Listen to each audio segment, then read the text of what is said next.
Charlie Chaplin பேசுகிறேன்.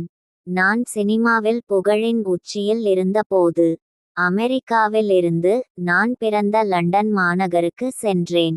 நான் இளமையில் பசியுடன் கிழிந்த சட்டையுடன் நடந்து சென்ற அந்த இலண்டன் வீதி தெருக்களில் தான் இப்போது என்னை காண இலட்சக்கணக்கில் மக்கள் திரண்டனர். ஆனால் நான் பிச்சைக்காரனாய் இருந்தபோது என்னை நேசித்த என் காதலியை தேடினேன். அவள் இல்லை. அன்று வறுமை எங்களை பிரித்தது. இன்று திரையில் என்னை இலட்சக்கணக்கில் கண்கள் காண்கின்றன.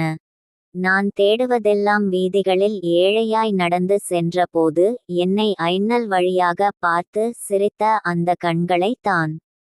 பணம் நமக்கு எல்லாவற்றையும் கொடுக்கலாம், ஆனால் வறுமை நம்மிடம் இருந்து பறித்த சிலவற்றை பணத்தால் திருப்பி தர முடியாது. இப்போதும் வறுமை தான் வென்றது.